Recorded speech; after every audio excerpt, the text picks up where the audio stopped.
All right, so we are live. What is going on, everybody? Thank you guys all for being here. This is another UCF Jaguars United podcast stream. Collab. What's going on, Jason? Oh, dude, not much, man. Just celebrating the good news. I think like anybody is. Absolutely, yeah. And I was checking actually the last time because I was going to copy the information from the last time we did the stream together. We haven't done a stream together since October 11th. Man, we are just slacking. That's too long. I mean, part of it's on me. I mean, I've been depressed as a Jags fan. We've had nothing to even watch. I mean, I've been so uninterested in these last couple games. It's been crazy. Yeah, it's I really got motivated once they fired Caldwell, man. But I'll give some shout outs to the people in the chat, man. I know Destiny's been waiting a while. What's up, Destiny? Scotty, FaZe Waterhouse, Noah, what's up, man? What's going on, Jake Thompson? We got Cheyenne Long Fox in the building. What's up, homie?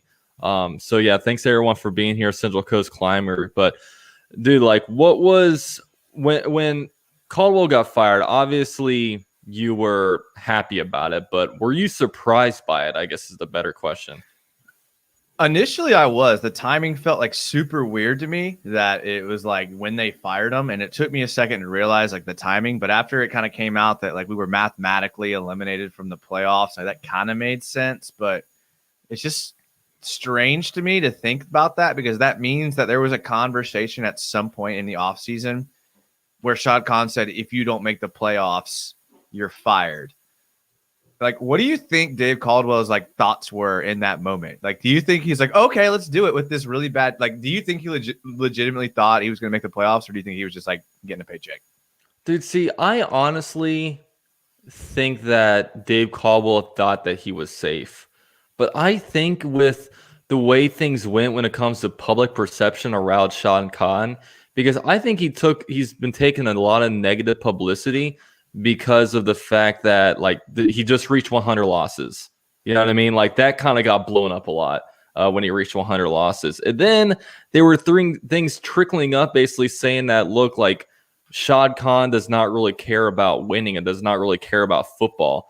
And I think that those two factors kind of led him to basically saying, look, I need to kind of change things up because obviously everything around him basically said that like he shouldn't be here based on his record, based on player retention, based on him not being able to get a head coach. But it's just like, I was surprised because when I looked at it, man, he was like, there's no way like he does the roster moves that he does when it comes to trading Calais Campbell, trading AJ Boye. Then even a week before the season started, trading like Ronnie Harrison. These are like moves that basically say that, look, like I'm safe. I'm being allowed to rebuild, and let's go ahead and do this. You know what I mean? It was just strange to me. It was like tanking moves for someone who might have been told it's playoff or bust for you. Like that's the strange thing about it, and that's like what baffled us all offseason. It was like you said, he was making tanking moves, like legitimately. Like you don't roll out the youngest team in the NFL with the most cap room if you're trying to win. Like that's not something a team that tries to win does. And legitimate, like I think the conversation I think he told him. I think he was like, look, dude, if you make the playoffs, you're out. And he still did those things. So I'm glad he's gone. He was here way too long. I can't imagine being that bad at a job and keeping it. Like kudos to him. I hope he's set for life. But man, if I never hear his name here again, I'd be happy. Yeah. And it's crazy because like I think the main defense behind Dave Caldwell, like people say, look, man, he was a good drafter. Like he wasn't a good drafter. Like his first round picks have been misses. Yeah, he's found some guys, but I mean, you look at it, man, like Jalen Ramsey literally forced his way out in the middle of the season, basically demanding to get traded. A-Rob while he didn't go out and publicly say anything, it was clear that he didn't want anything to do with the team.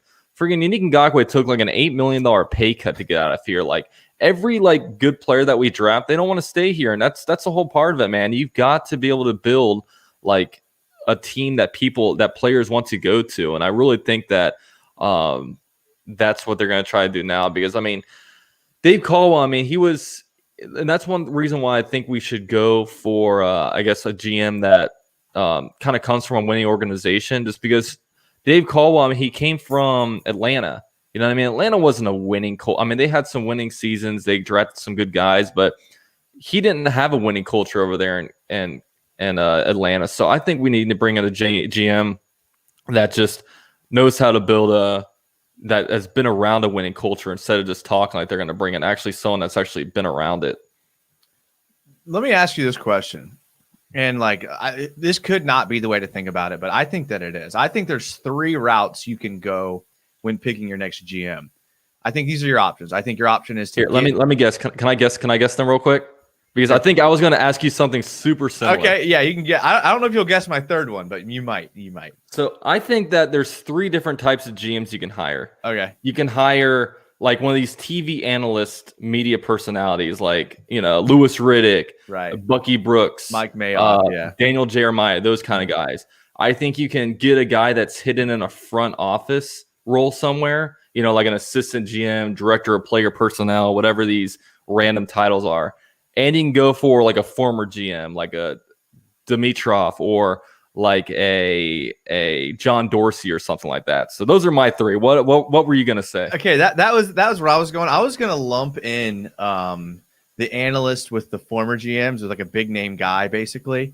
The third category I was gonna say is like an analytics guy.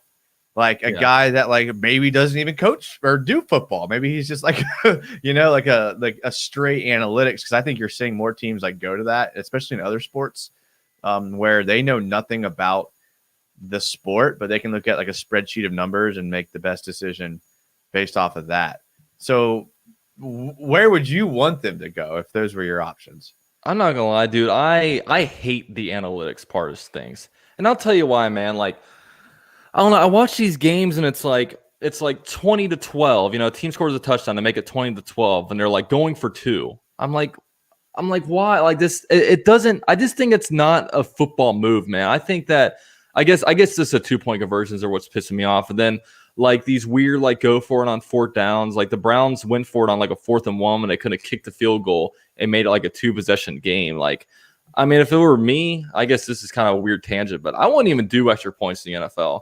I think extra points are what I would literally do is I would say a touchdown is worth 7 points, but you can wager that a point if you want to go for it. Like if you want to do a play like a 2-point conversion, then what you're doing is you're risking 1 point. If you get it, then you get awarded 8 points. If you miss it, then you're awarded 6 points. But if you want just to get the 7 points, get the touchdown, and then move on to the kickoff. I don't know. That's just, but I don't know. I don't like. With the analytics thing, I don't know, that kind of scares me a little bit. Here's like the only point I would bring up, and I'm not even saying I agree, but here's like where the analytics could make an argument. Is you look at the teams like the Oakland Athletics and the Tampa Bay Rays, who have had really good runs with small cap space and small markets because they went straight analytics. So you look at a team like the Jags, it's a small market. The cap space, fortunately, is the same in the NFL, but they're small market.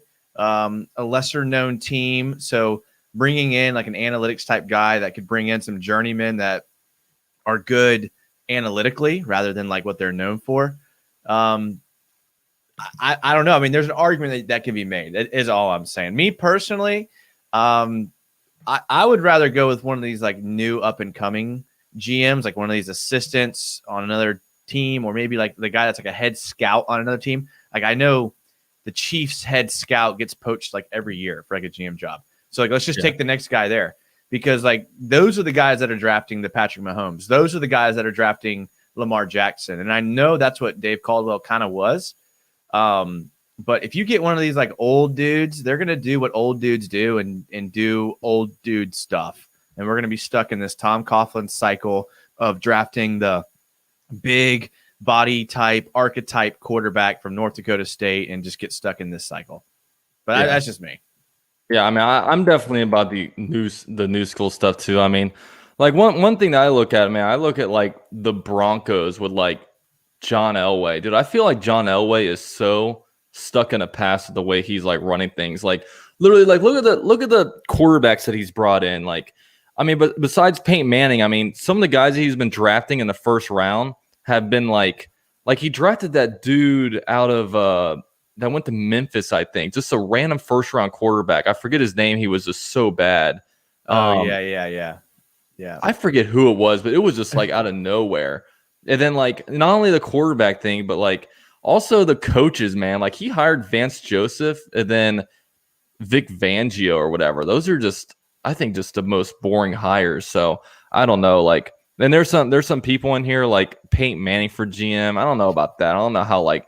I think that's kind of like the same people that are saying like Tony Baselli for GM. I don't know. That's just a little out of my realm. But one person says Urban Meyer for Jags head coach. How would you feel about that? Oh, I'd love Urban Meyer. Are you kidding me? I mean, he's won everywhere, whether it's Utah, Bowling Green, or Florida or Ohio State. He's won everywhere, and he's put out consistently top quarterbacks. I mean, the quarterbacks that he put out get drafted like first overall, whether it's Alex Smith or whoever he had at Ohio State. I mean, maybe they weren't first overall there, but I mean, he's a quarterback whisperer, I guess you could say. I don't think he ever leaves what he's doing. I think he's happy what he's doing. But I go back to what I'm saying, man. Get one of these guys I think I was like perusing the Jags Reddit and they're talking about these like random dudes that I've never heard of. And that makes sense for a GM because usually you haven't heard of GMs. Like I think the Kansas City Chiefs, I was looking it up. He's the head of their scouting. Yeah, exactly. Like, yeah, okay. that's who I want. Yeah. I mean, one thing I've been hearing though is like a lot of the GM candidates, they pretty much already have their head coaches in mind. So like a lot of these GMs are going to be package deals. I mean, could you imagine right now, season into the day, say the Jaguars had the number 2 overall pick. You bring in Mike Borgonzi, a guy from a winning culture, winning organization. They've had really good GMs come out of that system. Like the Colts GM is from that system, and they've been drafting and doing things pretty well. Also, the John Dorsey has kind of came from over there. And there's one more, I forget who it is, but all teams that are pretty much in the playoffs and doing pretty well. And then you bring in a guy like Bieniemy with him, and then pair Bieniemy up with Justin Fields. I mean, Justin Fields, I'm not going to say Justin Fields is Patrick Mahomes, but I think they're kind of similar players. So, I mean, dude, that would be, oh my God, I think that would really rally this fan base in a good way. Here's the only thing that I think might defer that from happening. And this is what usually happens when we're having this conversation, because as Jags fans, we've had this conversation multiple times as far as new coach, new GM, bringing a new guy, because we haven't really had a winning culture here. The guys we're talking about now, like Borgonzi and Bieniemy, they're like top tier A1 guys. So yeah, they're available, but they're probably going to go to like a team that like a bigger market. You know, I know this is an attractive job, but we seem to get kind of like the second and third tier guy in this process. And I feel like Bieniemy and Borgonzi are like the legit number 1 most sought after combination. So, I mean, if Jerry Jones is like, okay, I'm stepping down as GM, I'm bringing in a GM and a coach, Cowboys' job is immediately more attractive than ours. The Jets, I mean, we've argued about that in the past. You know, New York is what it is. I think New York would be a more attractive job than Jacksonville just because of its being New York. I think we're just like down on the list and we kind of get that type of guy, you know, but hopefully not. I disagree. It's like, I think like with because I don't know if GMs and stuff really they really want to go after these big market jobs. I don't think they do it as much as players. It's because honestly, like these guys, they just kind of sit in an office and kind of do their thing. I don't think they're just worried about putting a good product on the field and winning games. And I mean, you look at it like right now, I mean, the Houston job is open, but Houston, they don't have any picks in the first 2 rounds. Like they're going to have to stick with Deshaun Watson. They got to figure out the cap a little bit. Like they got some work to do. Coming over here for the Jaguars job, it's like a build a franchise type thing when you already have, I mean, I'm not saying we have all these building blocks, but I mean, you have a lot more than what Dave Caldwell had when he took over the job. And I mean, and one thing, Shad Khan, as much as we rag him as an owner, he's an owner that's extremely hands-off. Like if Jerry Jones hires a GM, for example, like he's still going to mill around on the football stuff. But Shad Khan wants nothing to do with it all. I mean, he would rather just. That's why he brought Tom Coughlin. He's like, look, Tom Coughlin, you're going to be the acting football owner of this team. And then obviously that didn't work out at all. But I don't know. Like I think this is an extremely like good job, just because you're going to be able to pretty much get, you know, pretty much any quarterback outside of Trevor Lawrence. You got 2 first-round picks, 2 second-round picks, 2 4th-round picks. You got the most cap space in the NFL. You got also no state income taxes, so you're going to be making more money. You have an owner that's not only hands off, but he's also extremely patient. How many double-digit losing seasons did Dave Caldwell get? You know what I mean? He's going to give him 2 head coaches. I mean, I think it's and it's a hidden team. So I don't know. I think that it's a pretty good position. What do you like? What would you like? Do you think like, okay, so the Houston job, you're right. They have no picks. So for a GM, like there's no draft picks. That's obviously very unattractive, but they have Deshaun Watson, which would allow them to get like free agents. Like I think free agents would be way more willing to go to Houston than they would Jacksonville. So if you're a GM and like, yeah, you don't have draft picks, which are very valuable, especially when you're restarting a franchise. But if you take a job like Houston's, you have your franchise quarterback, you have a good stable of receivers, and you have a bunch of cap room where you could go out and get offensive and defensive linemen, which is what they need. Like they're probably closer to winning than we are just because of what they have. So like, I don't know. Like I try to put myself in their shoes. If I was a GM and I was the most sought after GM and someone offered me the Jags job and the Texans job, would 2 first-round picks make up for the fact that like free agents kind of don't want to come to Jacksonville? Like the NFLPA put out that thing saying don't go to Jacksonville. Like that was huge. I mean, that hit us hard, man. It's like, I don't know. Like the next GM has an uphill battle of having to, you know, reconstruct the image of Jacksonville, and that might take like a year at least. Yeah, but also I also look at it and it's like, okay, like, you know, these GMs, I think they have pretty high egos, and they want, like, I think a GM wants to hang their hats on, like, look, I got this guy. It's kind of like college football coaches. Like when they take over a team, they prefer to play their recruit instead of like the guy that they inherited. Yeah, that's usually a lot of like what happens. And I mean, a GM, you come in here and they say, look at all these quarterbacks. They're not going to be like, I'm kind of scared to get one of these guys. I'll just go play with Mahomes or with Deshaun Watson. I don't know. Like, I just feel like it's obviously that does make the position attractive. But let's get off of Houston. What about Atlanta and Detroit? Like right now, they're in positions where they have aging quarterbacks who are probably slightly above average, but I don't think Matt Ryan is going to play at an MVP level anymore, and I don't think Stafford really is either. So it's like you're playing with these aging quarterbacks, and you also don't have a draft. You're drafting out of the top 10.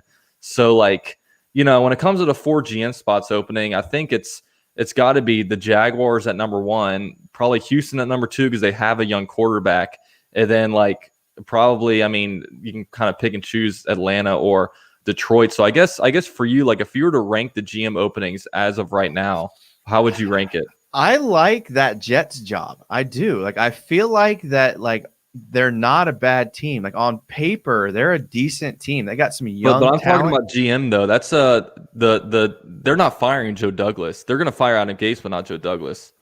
Okay, yeah, that's true. So that job might not be open. I like Houston's job. The picks, I'm not a big fan of those. Detroit, and that's the thing is these teams like Detroit, Dallas. I think Dallas may have a job opening coming up. They may not. I could be wrong, but you know, when it comes down to GMs, like, yeah, there's not a lot of good jobs out there, but there never is. Like, that's the thing about the GM job is like if they were good jobs, they would still have their personnel, and that's in there. So, I see what you're saying as far as Jacksonville has everything you need to work with, but a good GM can create cap space, and a good GM can kind of rebuild his team. You think like a team like Detroit, like you bring in Dak Prescott, because I believe he's going to be a free agent next year. You bring in Dak Prescott to that Detroit job, and like again, that's another team I kind of like on paper. A young tight end, basically just need to fix up the offensive line. You have a Kenny Galladay type of guy that's like one of the best receivers in the league, but a lot of people think a lot of young pieces on defense. That Detroit job looks really good if you can figure out the quarterback situation and bring in a guy like Prescott, or maybe you believe in the BYU quarterback, Zach Wilson. Maybe you believe in the North Dakota State quarterback. Maybe you believe in Kyle Trask. It's crazy, but maybe they do. We see teams all the time go all in on second-round quarterbacks. Then all of a sudden, that's a job looks pretty decent. Detroit's a pretty big market. But yeah, you're right. I mean, how many vacancies are there? I mean, we named a couple of them. Is there any that I'm forgetting that we haven't named? I mean, there's pretty much it, right? There's 4 GM vacancies right now. Jaguars, Houston, Detroit, and Atlanta. So I mean, Okay. I don't know. Do you really think that that market size really matters to a GM that much? Or because the thing I is, think like, so. because like you get these, because like in New York, man, they just tear apart these guys. I mean, they are just under so much heat. Like Jacksonville, it's like, and we don't even, we don't have any hard pressing beat reporters. Like I remember one thing I loved about Ryan O'Halloran was he would just ask the uncomfortable questions. I don't feel like anybody in Jacksonville really has the balls to do that. Well, I mean, that's because they don't have you out there asking questions. That's the problem. Dude, But I I would mean, bring the heat, man. I would like that's one thing. Like Pete Prisco brought the heat. Like Ryan O'Halloran would literally have players tell him, "Don't talk to me. Don't come to my locker." And it's like, now it's like, I like Hayes Carline, but Hayes Carline is like such a sweetheart. And then I don't know. You just and you have a lot of young up and comer guys, like the Sports Illustrated guy. well, all the and veterans Big leave. guy. All the veterans get take other True. jobs. I can't. Like Mike K left. Dude, the list goes on and on and on, dude. And anytime any of these slappies get a job offer to another team, they're like the first one out the door. And that's why I love being like a fan of the Jags, because you could offer me like a lot of money to YouTube about any other team, and I'm just frankly not going to care and do it because I only care about the Jags. But that's what makes us different than everyone else. That's a little side tangent. Sorry about that. But well, I mean, the thing about us is we're not motivated by the money. We're just do this for fun. You know what I mean? Yeah, exactly. Yeah, and there probably is some added pressure when you're like trying to make a bunch of money covering the team, and that's probably why some people don't ask the hard questions, is because they're afraid they're going to get judged and by the players. But it's a business at the end of the day. I mean, we were all here like excited about Dave Caldwell when he got hired back in 2012 because he was young. Atlanta didn't have a winning culture. You're right. I mean, they had some wins. I mean, you think back to like the Vic eras and things like that. But yeah, you're right. But he was young, and he was like, he's like 32 or whatever he was. And you're like, yeah, he's going to have this new school approach. And, he drafted an offensive tackle with his first pick in his first year. And then he goes on to do things like Bortles. And so, it is what it is. To answer your question, I do think the market does matter because, it is high risk as far as the media and all that will trash you, but it's high reward. I mean, if you achieve any success in these big markets, you're like heralded a hero. And I think that's what, like you said, these guys are prideful. They want to go down in the annals of history of being amazing. And if you're semi-decent in a big market, you can get kind of hyped up for a little bit. Yeah. Yeah, I mean, I guess, we just kind of have differing opinions about that, but it's always good, man. It makes a really good debate. But I want to give a shout out to everyone here. We got 80 people in here right now. Thanks, guys, for being here. I'm here with Jason from Jaguars United. I put his channel link down below. Right now he's in streaming season, 1 stream a week, and then he moves on to film work season in February, March, April. Yeah, and that's when my real job actually chills out. So I do a lot more stuff in the off season. So yeah, that's good. And we're in off season mode right now. I know he's still he's still in season, but I'm making GM videos. I'll be making quarterback prospect videos coming up soon. I might do a preview of the game on the day of. Or can I ask you a question? What's up? Ask you a question. I got a little bit of like scoffed at a tad by some people I was with, legitimately, and I'll start with one and then I'll move on to the next. But the first question, like, if Alabama played this week's Jacksonville Jaguars, like, how big would the score differential be? Like honestly, because this team the Jags rolled out this last week was a bunch of guys that are good. Obviously, they're in the NFL. They're really good, but they weren't on anyone's roster at the beginning of the season. So, like, what would that game look like? Alabama versus Jacksonville this last week. I mean, it's tough because, like, the thing is, we could bring in a guy off the streets, and they're going to play better than Taven Bryan or Clavon Chason. And those are first-round picks. So it's like, I don't know. They would be better, but they wouldn't be, like, much better. You know what I mean? Like, they would be good, but, I mean, like, guys like Adam Gotsis and, who's it, Doug Costin? Like, they're, like, and I know people. Kristen says, I know. Okay, so answer me this though. Answer me this. What about like these teams that had like legendary teams, like 2012 Florida State, 2014 Alabama, whoever it was, where like literally all 22 guys like got drafted. How would they have fared against this week's Jaguars team? Like, being completely honest, I get it. I'm not trying to trash these players. Completely honest, what would that game look like? I don't know, man. I mean, you got to think if all these guys are being first round picks. I mean, I don't know how the trenches are going to do, just because, these offensive linemen are pretty seasoned. They've been around for a little bit, and maybe I don't know how much strength you build from college to the NFL. But I mean, when you're looking at it, I mean, is our defensive backs is Trey Herndon going to all of a sudden be able to guard like Jalen Waddle or something like that, or is I don't know, Josh Jones going to be able to cover Kyle Pitts coming out there? I mean, it's that's I what would I'm love saying. to see it. Like was it Deontay Thompson for Alabama? Like, you're telling me like I love who's the DB that everyone loves? Not Clay Brooks, the other dude. Josh Jones. They got Sidney Jones. You mean? Yeah, I mean, no, Sidney Jones is actually a good player. But I mean, like, dude, you know how many defensive players are started last week that started week 1? 4 defensive players started last week. That defense is completely different. They picked up guys off the street. Like, I know the NFL is next level, and I know, like, I'm the last one to make this argument. So people that are like, oh, this is so stupid, like, NFL is another level. Like, I get it. Like, I completely get that. What I'm trying to tell you is that this Jags team is that bad. The offense would destroy, wouldn't be close. I'm talking more about the defense that we rolled out there. Like, the defense that we rolled out there was like a bunch of guys that a lot of people have never heard of.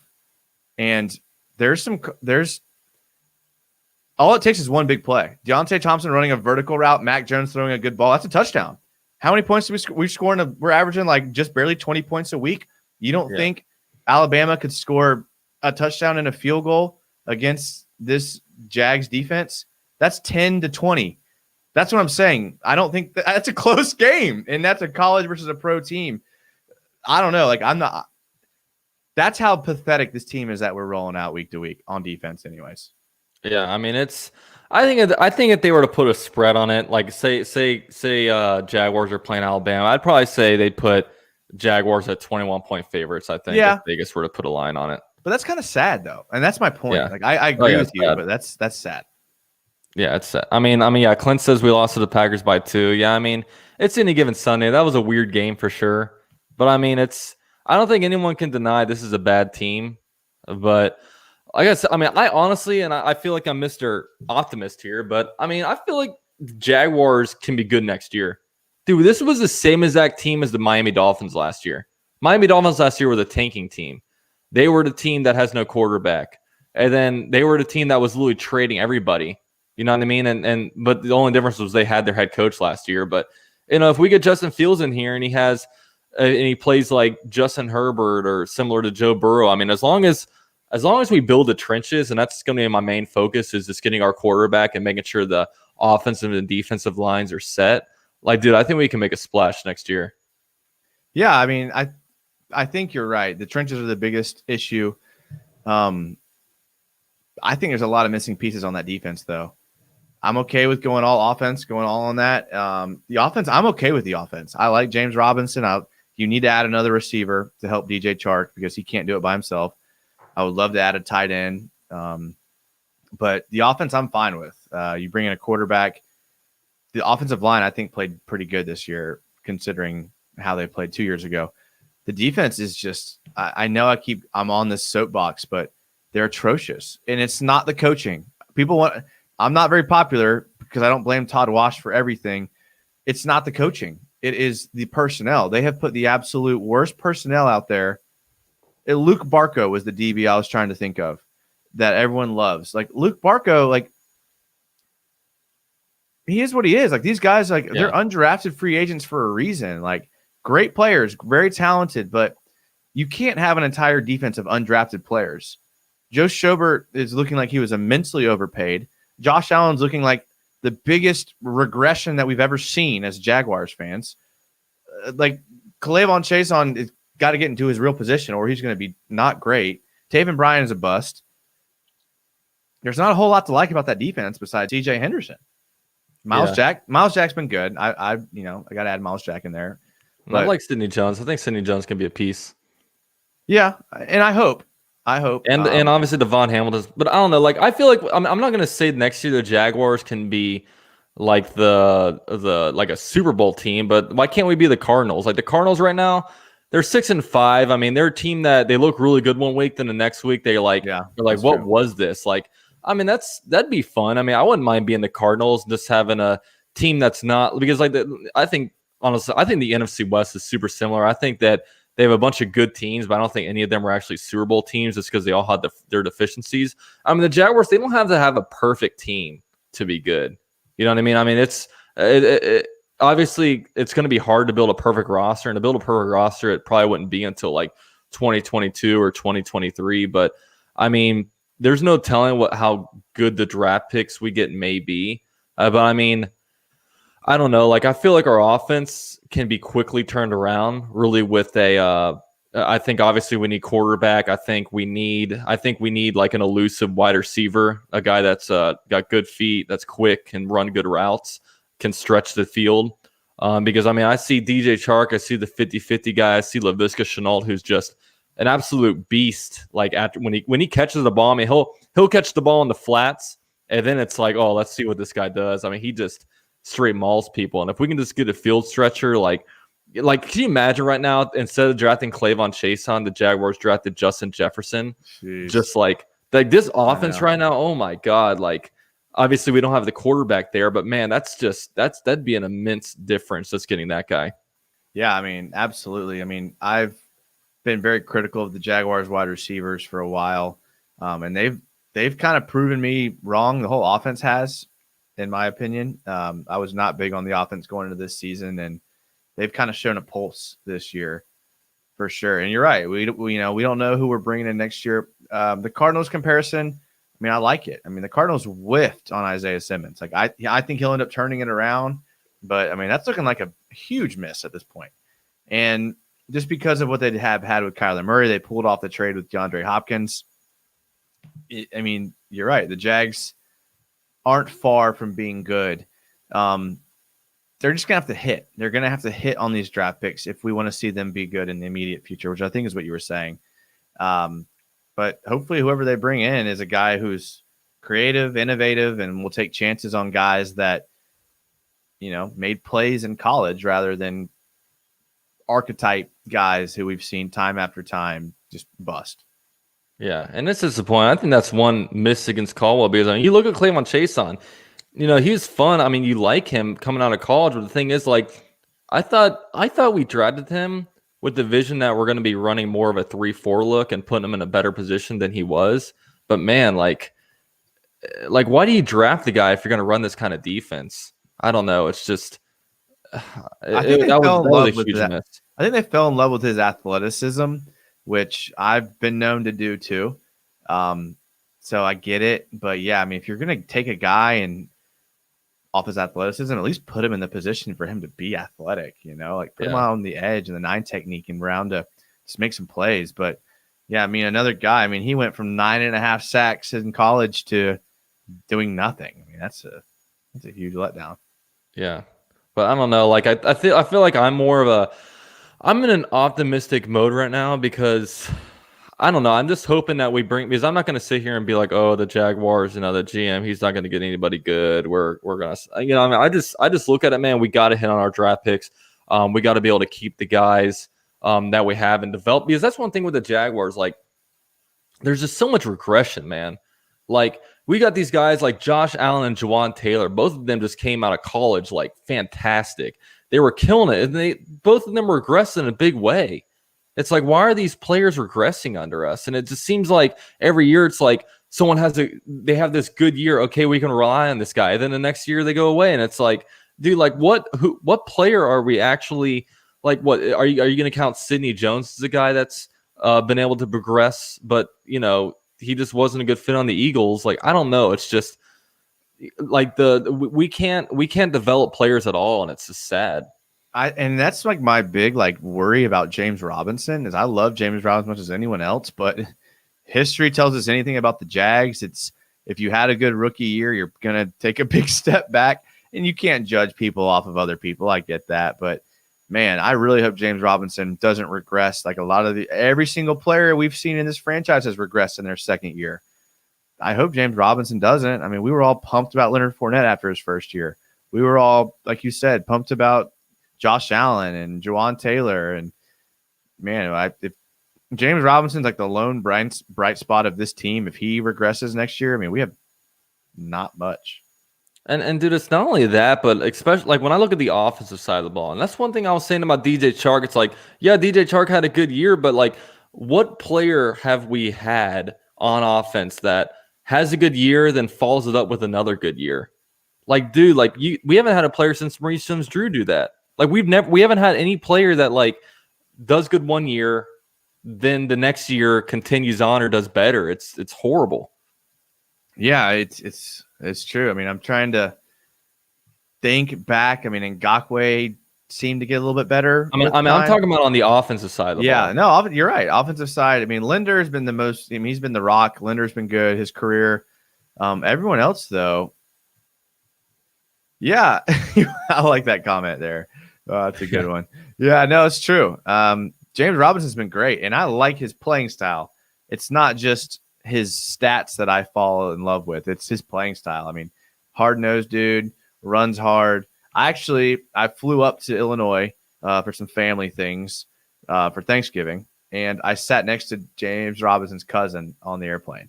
And he had flown down for the Jags Steelers game. And we talked for a little bit. Super nice guy. He looks just like James Robinson. I had to kind of make sure it wasn't him for a second because it looked just like him at first. Super nice guy. Illinois State guy. You should have got him on a podcast, man. I talked to him a little bit, but he was a younger guy. I think he's still in college, and he was just down visiting. So, I mean, if I were in your position, I would interview him and say, "All right, guys, I'm here with James Robinson." The plane. I'm here with.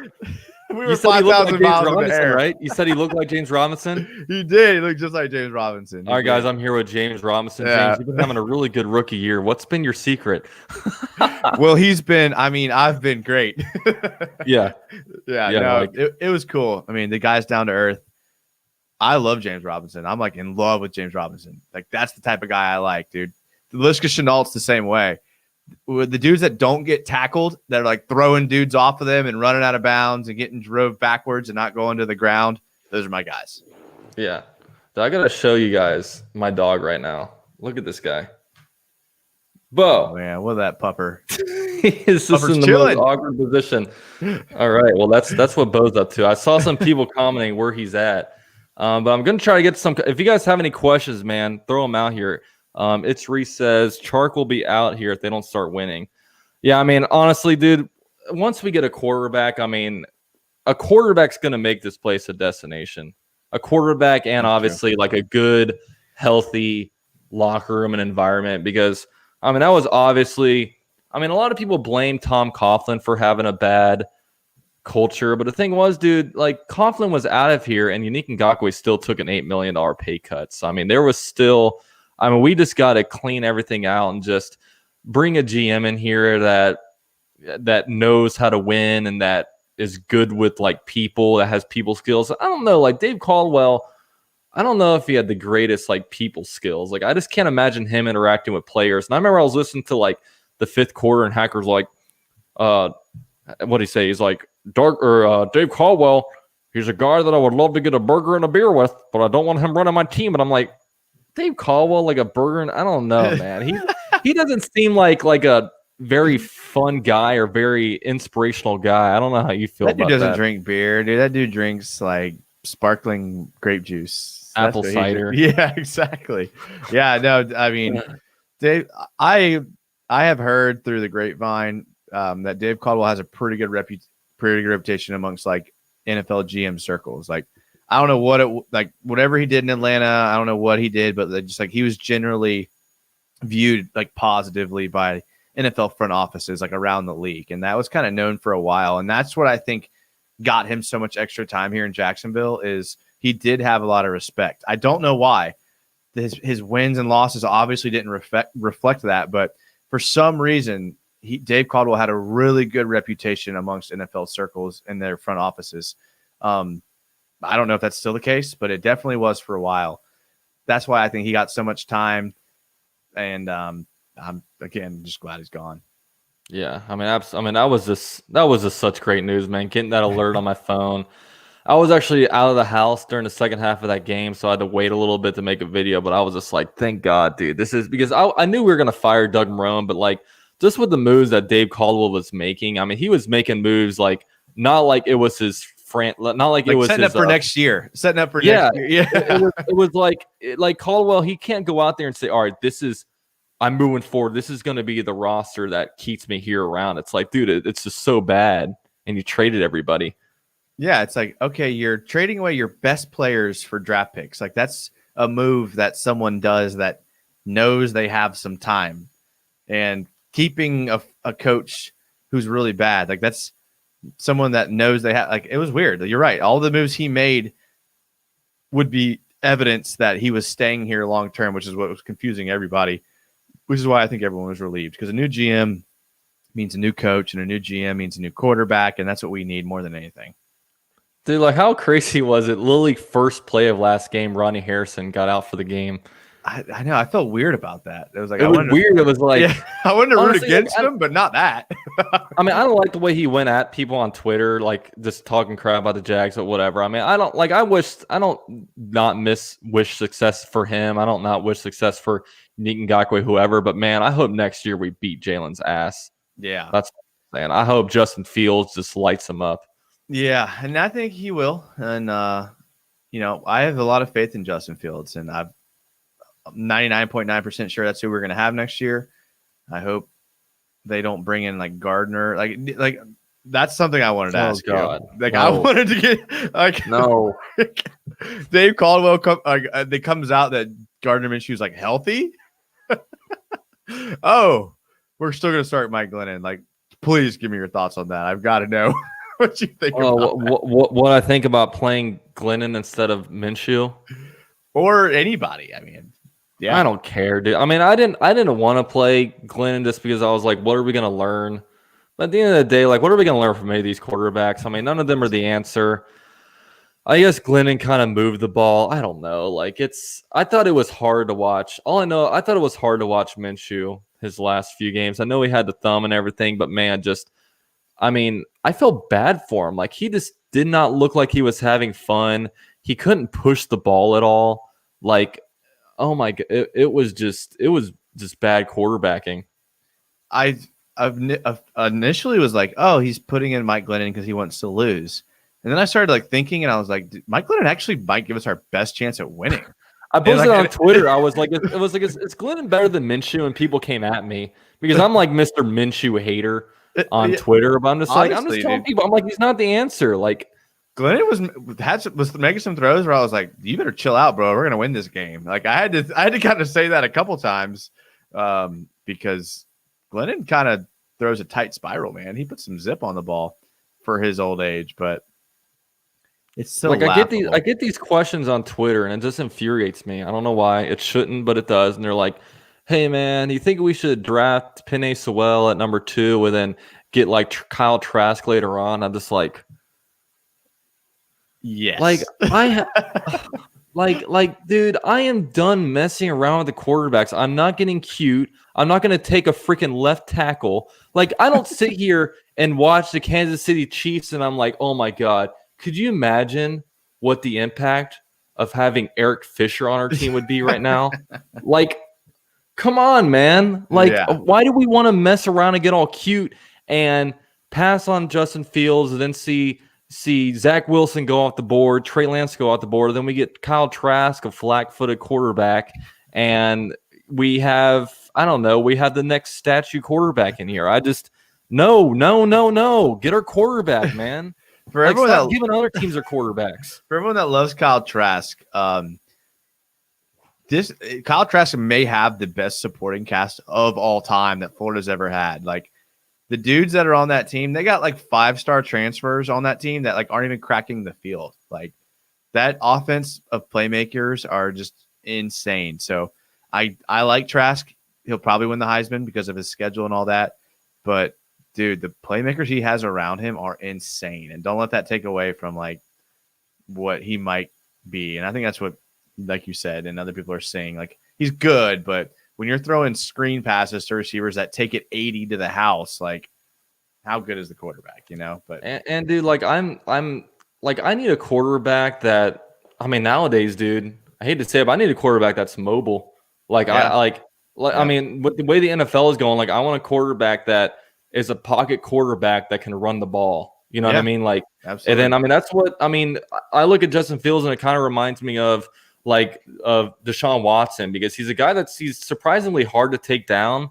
You know, he can move around pretty well, and like, dude, like offensive lines, unfortunately, they're never going to be perfect. And like, it's crazy, like the amount of sacks that Minshew has taken that guys like Patrick Mahomes or Deshaun Watson would be able to move out of. And I know a lot of people are saying, oh, it's unfair to compare Minshew to these guys. Why is it unfair? Like, why should we handicap the quarterback position and just say, oh, you know, it's so hard to get a guy. Let's just build a team up around like Minshew. I'm like, dude, I'm just so tired of bad quarterbacking and trying to win despite the quarterback. It's just not fun at all.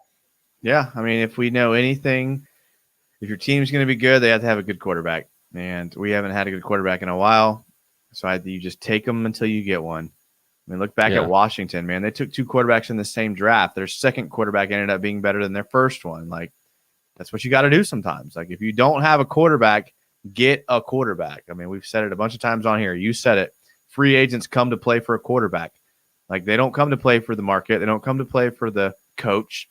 They come to the quarterback that can throw them the ball, you know? And it's like, go get your quarterback. Don't mess around. Go get your quarterback. Like, evaluate who you want. I mean, it gets pretty muddy after Justin Fields. I think most people admit that, you know, and you don't want to be picking in that because it's a coin flip at that point. But I think with Lawrence and Fields, it's, you know, home run. Yeah, I mean, people, I don't know, like when guys get drafted, like when DK Metcalf got drafted to Seattle, the first player he thought about was Russell Wilson, probably.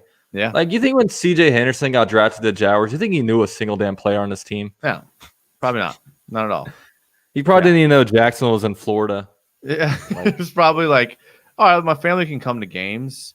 That's good. I mean, DBs are different. Corners are different, man. They're not like anyone else. They're outliers. They're thinking about themselves 100% of the time. And you kind of have to play that position. But now corners aren't thinking about anybody. But I mean, how many teams has Sidney Jones been on? He's like 25. He's been on like 3 different teams. And like, he's a decent player. And it took him 3 teams to find a home, hopefully. Yeah, so Steve Boston donated $2. He's been making nice. He's been throwing out the fact that he says that Wilson is better than Fields. Zach Wilson at BYU is better than Justin Fields at Ohio State. What are your thoughts on that? I've watched probably 3 games total from each of them. I would say Fields is better. I didn't like Zach Wilson's play, especially in the Boise State game, in a game where his stats were decent. I didn't like the way he got his stats. I didn't like the way he looked in the pocket. He could be wrong. He could be good. You know, from time to time, I'm wrong about evaluating quarterbacks. Not very often. I'm usually right about quarterbacks. I don't think Zach Wilson will be bad. I just don't see him as a guy that has any traits that show any signs of sustainability in the NFL. I mean, if his playing style is going to give him sustainability, he's going to have to be like the Arizona Kyler Murray. I mean, he's got to be amazing at what he does. Lamar Jackson. I mean, I don't know. It's hard to evaluate guys like at schools like BYU because you don't get to see them against like competition that you can like correlate to NFL talent. But so it's always hard to evaluate those players. But Justin Fields, just his touchdown interception ratio, his decision making with the ball, gives you more hope than a Zach Wilson. Yeah, and Steve, I know you've been trying to get on a channel. I'm doing a call-in show on Sunday, Steve. So I want you to call in Sunday night and tell me why you think Wilson is better than Fields, because I don't know. Because I know a lot of people are jumping off Fields. They said like, oh, he threw 3 interceptions against Indiana. Well, it's like, well, yeah, his whole career he's thrown like 6 interceptions. I mean, he had a bad game. I mean, quarterbacks kind of have bad games, especially these young college quarterbacks. I mean, they're not. I mean, there's gonna be times they don't play great, but he still put up a really good stat line. And I mean, just the velocity that he has under the ball, like he's good from the pocket. He can also run if he needs to. A very good leader. I mean, I watch his press conference. Press conferences are important to me when I look at a quarterback, just because this is the guy that is going to be leading your team. Very well spoken. He seems like a very smart guy, and from what I hear, he's just a true leader. And I just think that he'd be really good for Jacksonville. And I don't know, Zach Wilson. If I'm going off appearance, I don't know. It just seems like Zach Wilson. He seems like such a kid, man. Like he looks like a little kid in the face. His game isn't bad to me. I'm not gonna like declare someone to be good if I can't evaluate the talent they're playing against. I mean, Boise State being the best team he's played, like it's the same thing went with Carson Wentz. Everyone was huge on Carson Wentz. Everyone loved even Carson Wentz. Like he had in an MVP caliber year before he got hurt. Still, it's like it turns out Carson Wentz is horrible. Like even after all of the ups and downs we've gone through with Carson Wentz, we didn't know. He played at a small school. We had to kind of guess. He kind of tricked us. Bortles was the same way. Bortles played at a small school. It was hard to evaluate him. He tricked us. He played good sometimes. He played bad sometimes. Turns out he wasn't good. That's what happens when you have a quarterback from schools where it's hard to evaluate them. Sometimes you high risk, high reward, just like we talked about. But a guy like Justin Fields has been good his whole career. He was highly coveted out of high school. Went to Georgia, nothing but good things coming out of Georgia. Transferred to Ohio State, nothing but good things coming out of Ohio State. That's the guy I want, just because I don't have time to waste, gold mining for a quarterback. I got to get one that I think is going to be good. Yeah. And a quick shout out to everyone in the chat, man. We have 90 people currently watching a live stream about a team that is 1-10. I don't know. And Mike Glennon is the quarterback. And Mike Glennon is the quarterback. Oh my God. It's you guys are unreal, man. You guys are unreal. Either you guys are bored right now, or I don't know, man. It's you guys are dedicated. You guys are like me and Jason, man. We're dedicated to this team. But if you guys haven't already, man, definitely subscribe to Jason's YouTube channel. I'll let the link to that down below. He goes live tentatively every Monday. Videos are getting spicy nowadays. Let's just put it that way. Videos are getting spicy. Yeah, drink a little bit of the brown water on YouTube doesn't even like us anymore. I know. Like you guys should have seen him. He was having a complete meltdown on Sunday. He was playing copyrighted game film. He was showing the highlights. Then he started playing copyrighted music. I'm like, what is going on with this guy, man? Yeah. Is he going down with Caldwell? Is his YouTube channel going to be gone? If Caldwell's gone, I'm gone. That was the terms of agreement. Dude, it was hilarious. But yeah, Phil says hit the like button, everybody. Yeah, guys, hit the like button. Guys, we're on the road to 10,000 subscribers. Let's see how many subscribers I'm at right now. I am at 9,432. If my math is correct, that's 568 away from 10,000. It's a huge milestone, man. Yeah. And once I hit 10,000, I am giving away a Josh Allen jersey. So yeah, it's gonna be good. Also, guys, follow me on Twitter, Instagram at UCF_Jaguar. So it's good stuff. I saw someone in the chat said that we both have Hall of Fame receivers jerseys on the wall behind us, and I couldn't help but just agree 100%. Yeah, it's good stuff, man. I should have brought on my Matt Jones jersey. It's in the garage. Mine's autographed, so mine's better than his. Oh, that's true. I'll give you that. Yeah, I'll hunt Matt Jones down wherever he is.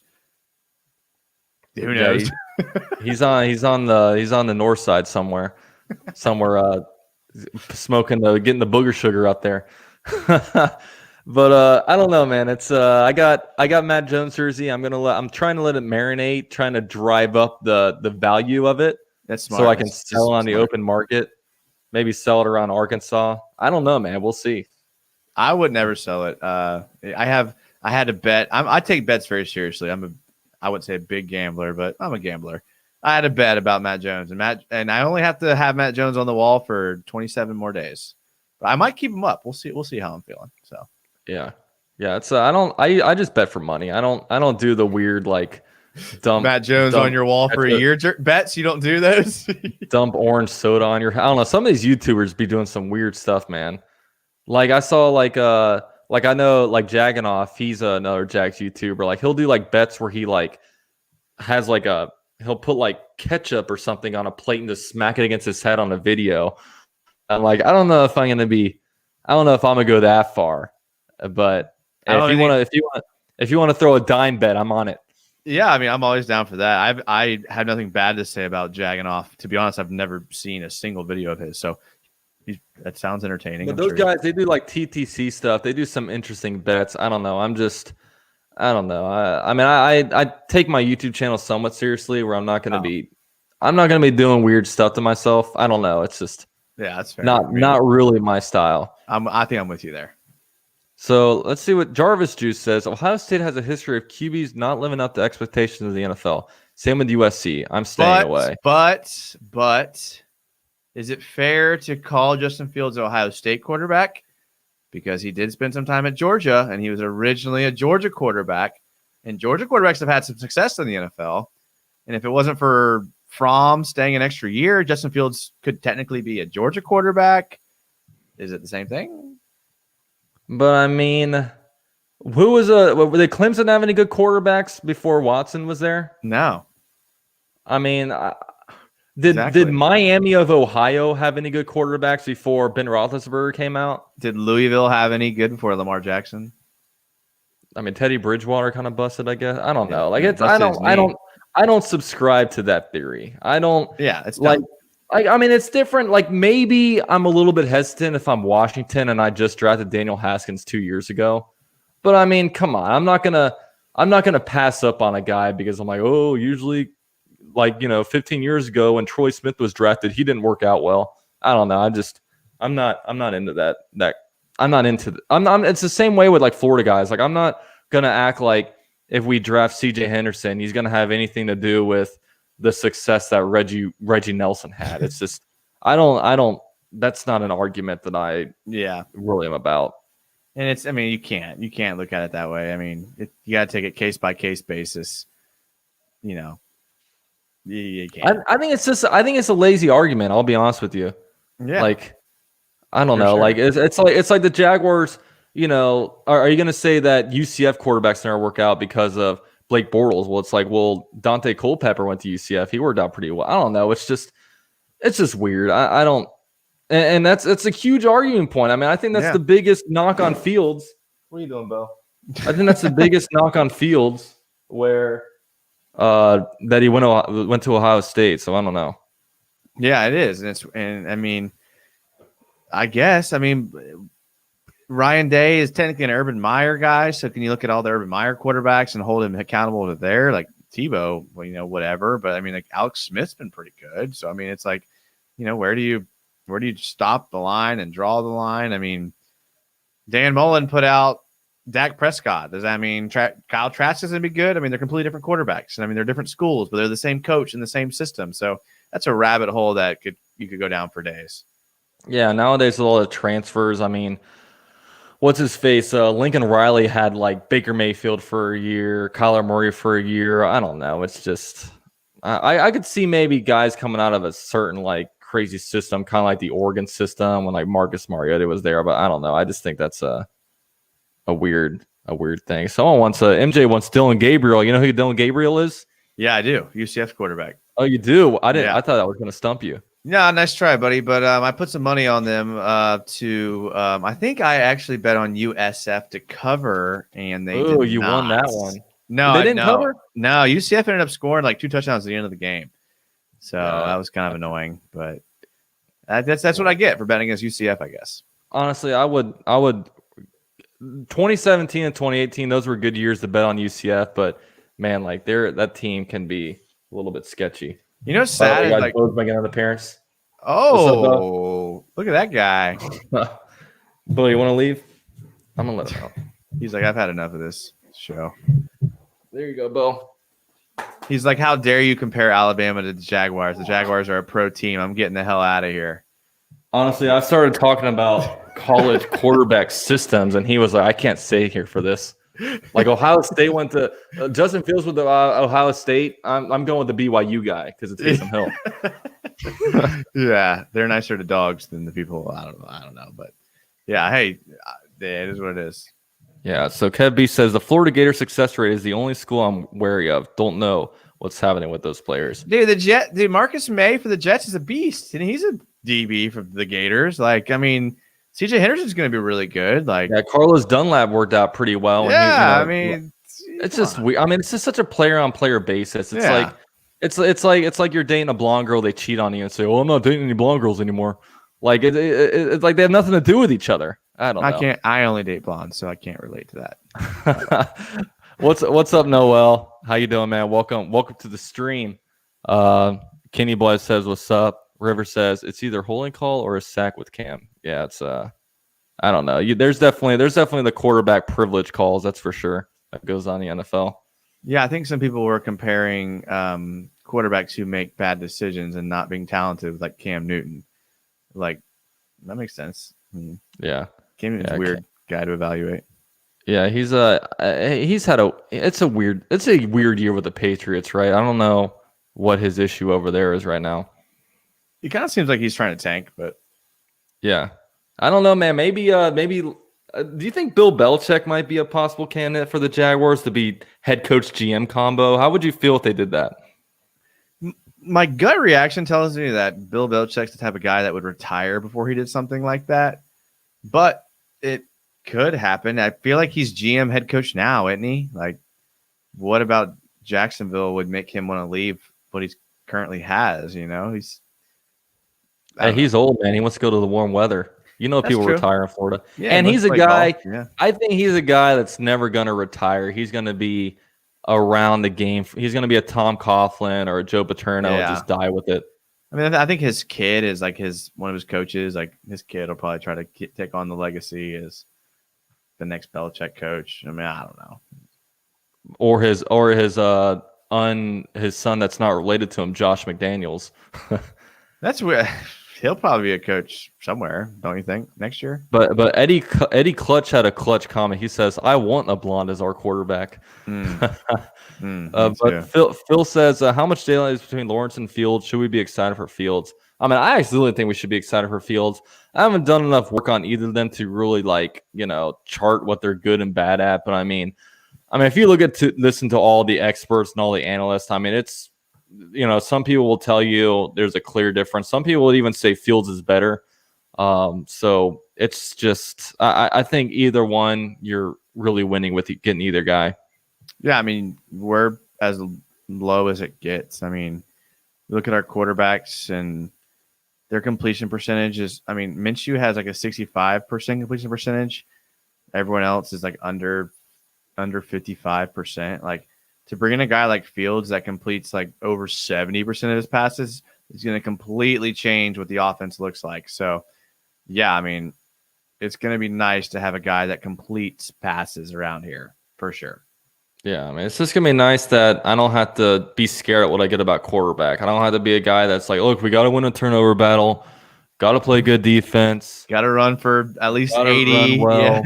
Yeah, churn up keys to victory. Churn up James Robinson. Win the turnover battle. I hate keys to victory, dude. I think it's the most annoying. I think it's the most annoying exercise ever. And they pick like 3 or 4, and they go back and circle like 1. You're like, oh, look, we were right. They got one of the 4 that we said were the keys to victory. Oh, good job, guys. Yeah, see, we passed for over 500 yards and got 2 turnovers. I told you guys my second takeaway was win the turnover battle. Score more points than the other team. Got it. Good call there, James Catalan, or whoever it is calls our games nowadays. Yeah, he's always doing it. But all right, guys, we're going to be live for a couple more minutes and get out of here. I am, of course, live with Jason. I finally got him on here, man. I've been trying to track him down. I've been trying to locate him in whatever part of the world he's in, but he's here right now. Yeah, it's crazy, man. I'm in Jacksonville Beach, but what a time to be alive. No GM, a lame duck coach, no quarterback on the roster, a healthy quarterback that's not playing. We're all Jets fans, I guess, nowadays, huh? But I mean, we got rid of Dave Caldwell, got rid of the GM. So I mean, it's going to be a fun off season.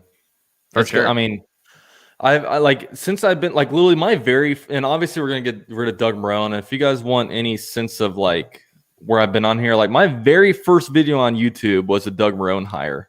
So I mean, I've only had Doug Marone on this channel really as our coach. So it's like I'm excited for something new, man. I'm excited. For sure. And Marone's probably not even that bad of a coach. It's just the personnel here has just been atrocious. You know, just we had one good season of a good team and they did good. And that's all we've had. Yeah.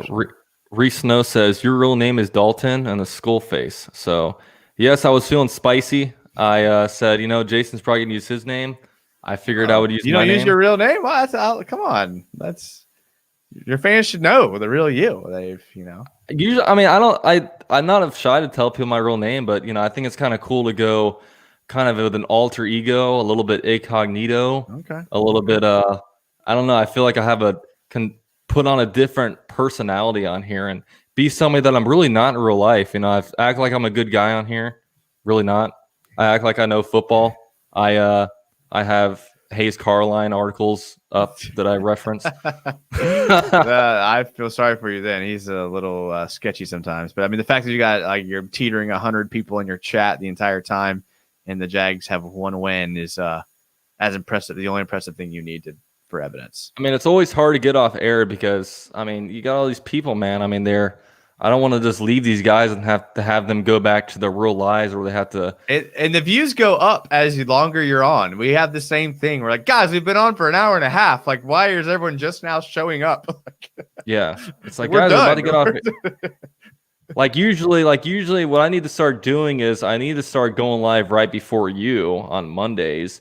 And then as I'm leaving, I say, all right, Jaguars United is here. And I can go and dump all my viewers over to you guys. Yeah. And then we have a real system working, man. Yeah. And then we'll end ours. You can do yours. We'll just ping pong it back and forth. And we'll just have the same 500 people just Jags content all night, every night.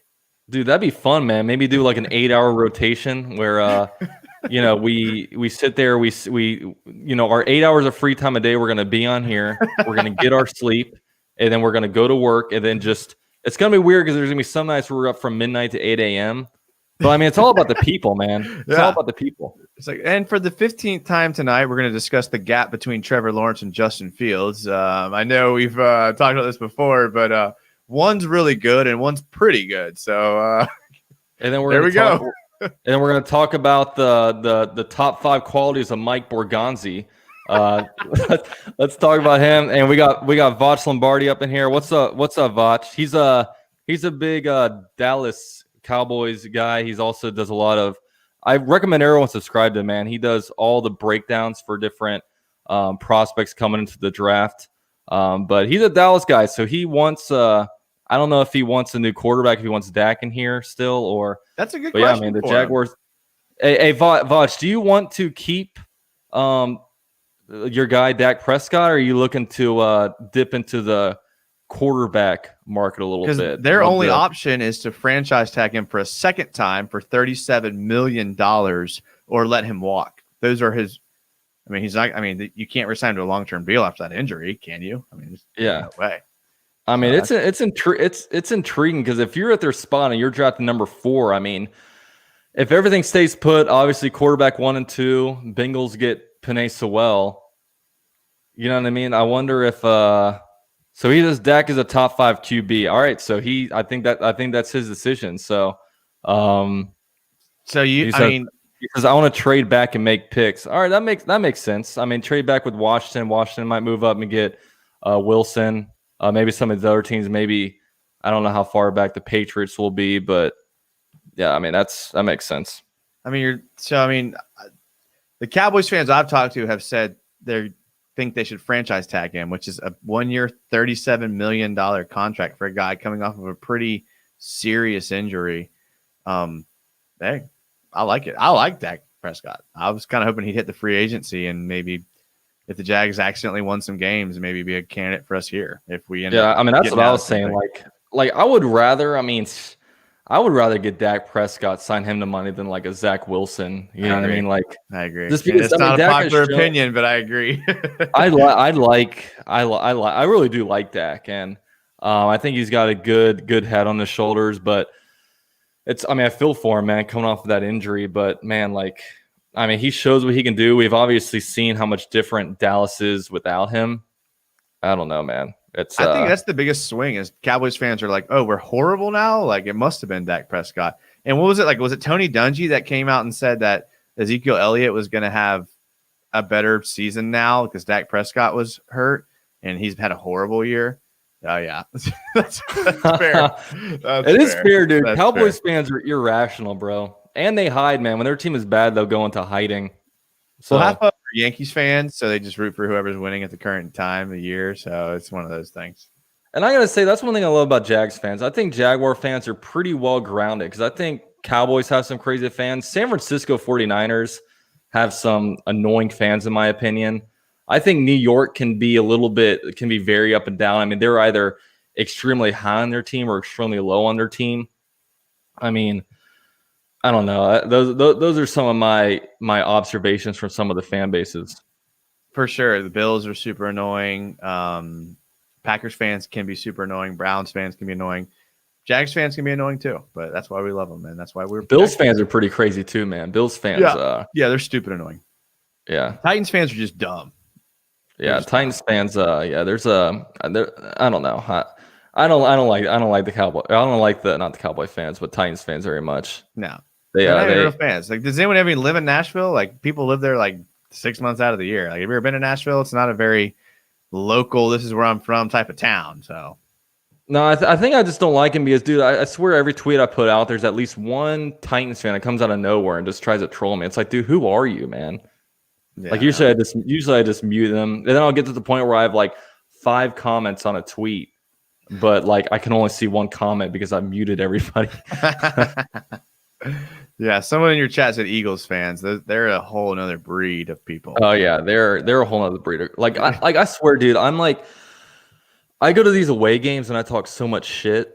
Like I'm gonna get like punched at one of these games someday, and I can't go to Philadelphia because I am probably going to get ganged up on and just beat the shit out of. So I gotta watch myself. I got no desire to go to Philadelphia, but yeah, the Denver game, the fans were actually pretty nice. They were probably all stoned, but they were. Dude, I was talking mad shit. This one guy was like. Do anything. Dude, because I was at the Denver game, and like I remember I was talking shit to this guy the whole game, and then he's leaving, he's walking in front of me, and I'm like high-fiving my dad. So I was like, "This is our house, and that pissed him off so bad. It was so funny. Yeah, they were chill though. I mean, I think everyone in that city is. It's nice and relaxing. Yeah, absolutely. But all right, guys, we're probably gonna end it here, man. Thanks for all 83 people for being here. If you guys haven't already, man, definitely drop your like. Subscribe to Jason from Jags United. Yo, Jason, you got anything coming up on the channel? This weekend, I'm feeling kind of spicy again. So I think we'll do another spicy show that'll probably get taken down. So you better watch it live because it won't be up very long.